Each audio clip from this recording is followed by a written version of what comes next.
अस्सलाम वालेकुम बच्चों, कैसे हो आप सब। उम्मीद करती हूँ कि आप सब खैरियत से होंगे। जी बच्चों, आज हमने सबक नंबर 13 पढ़ना है और ये पेज नंबर है 52।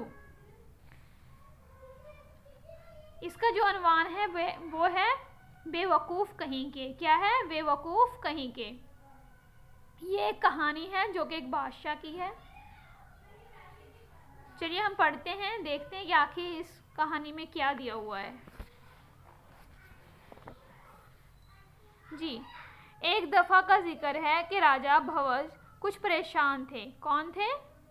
राजा भवज थे जो वो परेशान थे। परेशानी की कोई ख़ास वजह नहीं थी, बस यूं ही परेशान थे। उनका दिल किसी भी काम में नहीं लग रहा था, तबीयत बेचैन थी। उनकी कुछ समझ में नहीं आ रहा था कि क्या करे क्या ना करे। उन्होंने सोचा रानी के पास चलकर बैठें, शायद इस तरह दिल बहल जाए। क्या सोचा? परेशान थे वो, तो परेशानी की हालत में सोचा कि चलो रानी के पास जाके बैठ जाते हैं ताकि कुछ सुकून मिले।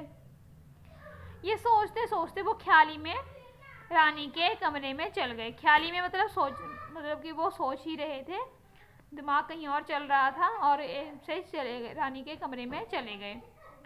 उन्होंने रानी को पहले ये इतला नहीं भिजवाई कि वो आ रहे हैं। उन्होंने रानी को बगैर बताए हुए वहाँ पे मतलब रानी को मिलने के लिए चले गए। जबकि राजा का जो असूल होता है वो ये होता है कि पहले वो बता दे कि वो आ रहे हैं, फिर जाते हैं। लेकिन उन्होंने नहीं बताया क्योंकि वो बेचैन थे, उनको ध्यान में नहीं था, इसीलिए ऐसी हालत में ही वो चले गए थे।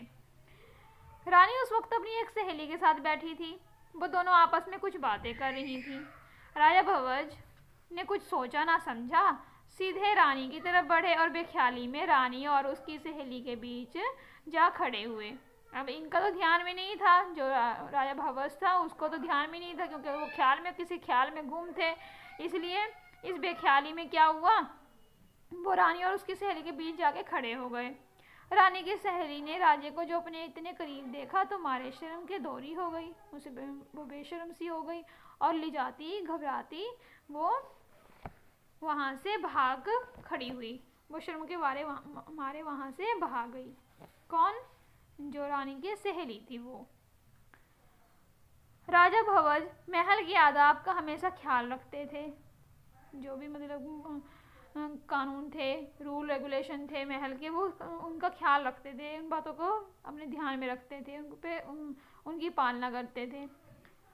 पहला मौका था कि वो इतला दिए बगैर आदाब के खिलाफ इस तरह अचानक रानी के पास चले गए। ये पहली बार उनके साथ हुआ था कि इतला किए बगैर ही रानी के पास चले गए थे।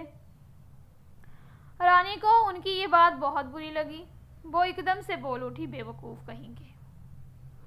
कौन बोली? रानी बोली। क्यों बोली? क्योंकि उसकी सहेली भाग गई थी। जो राजा बेख्याली में यहाँ पे खड़ा हो गया था वो शर्म के मारे भाग गई थी, चली गई थी। तो इसको बुरा लगा रानी को और ऐसी इसने भी ध्यान में नहीं दिया और ऐसी बोल दिया, बेवकूफ़ कहीं के। धीरे से बोली थी लेकिन उसने ये सुन लिया।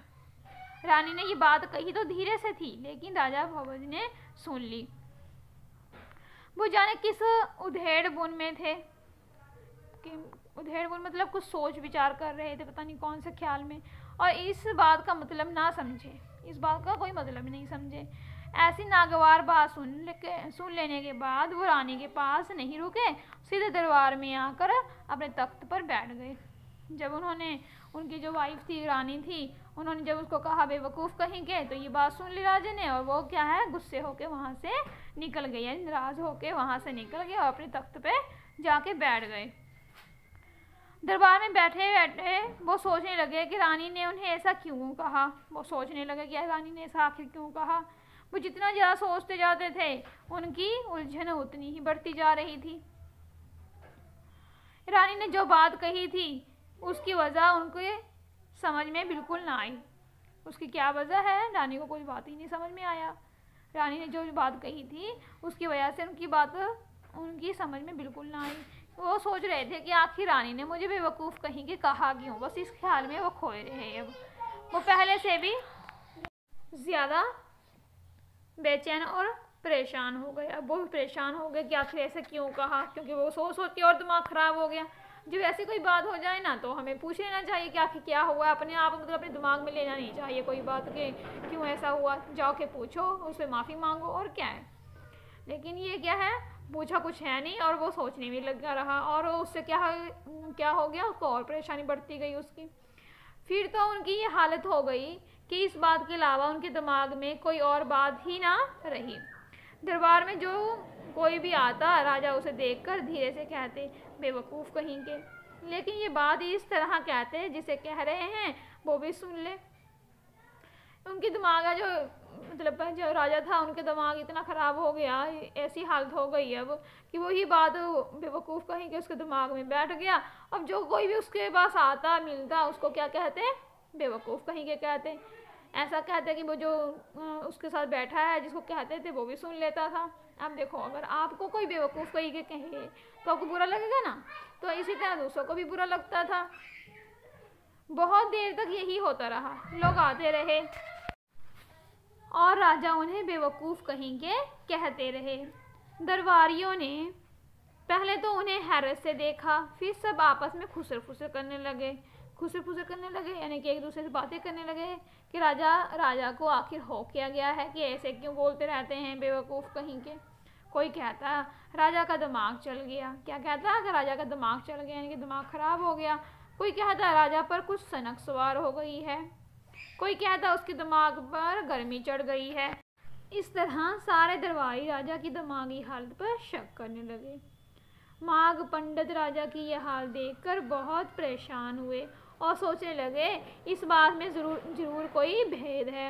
लेकिन राजा इन सब बातों से बेपरवाह अपने धुन में हराने वाले को बेवकूफ़ कहीं के कहते जा रहे थे। आज के लिए इतना ही काफ़ी है, आगे है जो हम नेक्स्ट डे पढ़ेंगे।